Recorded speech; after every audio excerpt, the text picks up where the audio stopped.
Meu nome é Eliakim Victor Gomes, tenho 24 anos. Aprendi a tocar aos 14 anos na igreja. Eu fui um dos artistas contemplados pela Lei Aldir Blanc no município de Timbaúba dos Batistas e estou aqui para contar a história do contrabaixo.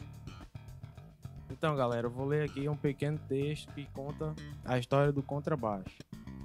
O surgimento do contrabaixo originalmente remota no século XIX, mas a partir do século XXI, o já mencionado contrabaixista Domênico Dragonetti, grande virtuoso, popularizou o instrumento, primeiro em Veneza e depois em outros lugares.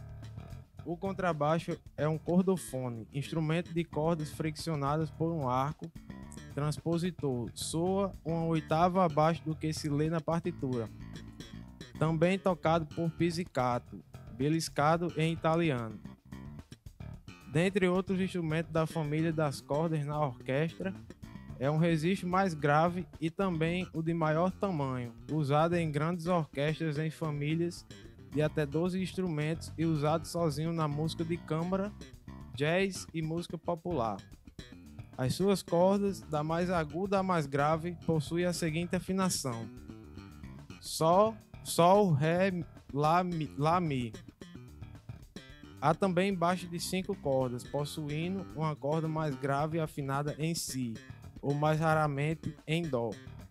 Seu uso na música de concerto é variado. Na ocasião de seu aparecimento, era usado para reforçar a melodia mais grave das polifônias, quase sempre dobrando a melodia do violoncelo ou de seu primo violino.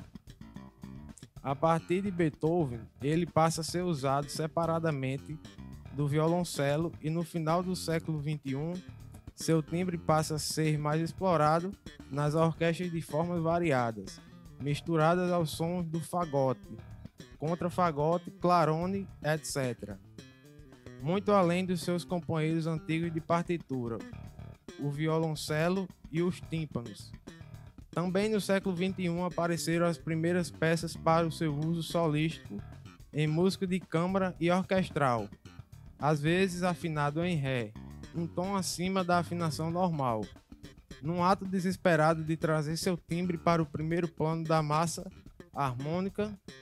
No jazz, seu uso ritmo é profundamente explorado, por exemplo, com o walking bass. Nesse estilo é muito usado a técnica do pizzicato, mas o arco está presente também nos solos de música, como a de Paul Schaber e Neil Hicks. Até os anos 50, sempre que um baixista arrumava um trabalho, era sempre o mesmo drama para carregar um gigante de madeira, desajeitado e pesado até o local da apresentação. Se fosse em outra cidade, o risco que todos os músicos correm até hoje.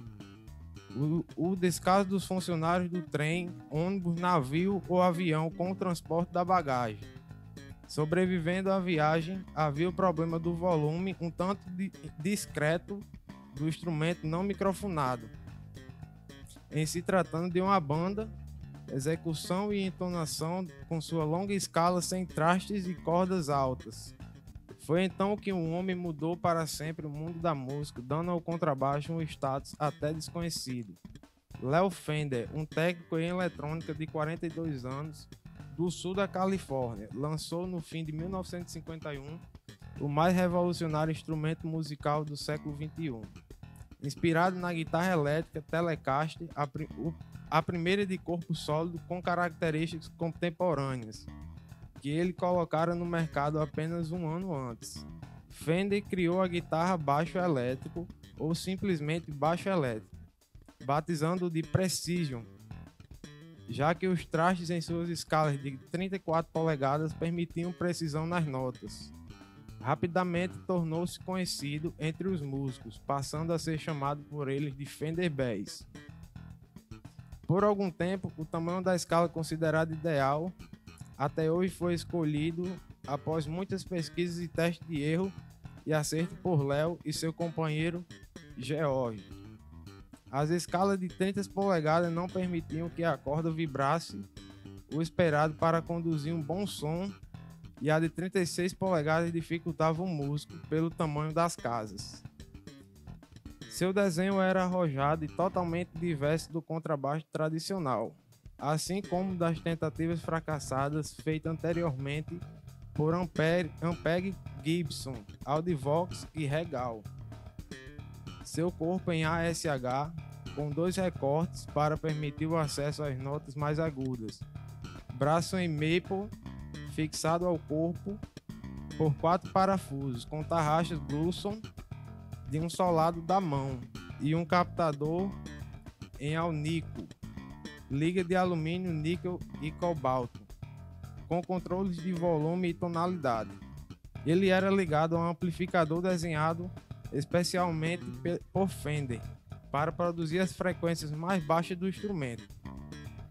Lançado na mesma época, o baixo elétrico nasceu pronto, sem que fosse necessária nenhuma evolução, como aconteceria com a guitarra, o órgão, até mesmo a bateria.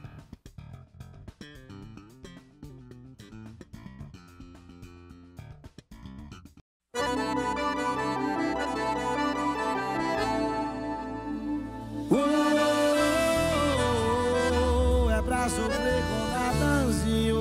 Michael Cities. É isso que eu vou sentir toda vez que eu ver as suas fotos. Porque se toda vez que eu vou sofrer assim eu volto atrás da minha decisão. Pelo bem do meu coração, você pode até dar bem, mas eu não. Eu faço tudo o que tiver que fazer pra te ter e voltar pra amar você.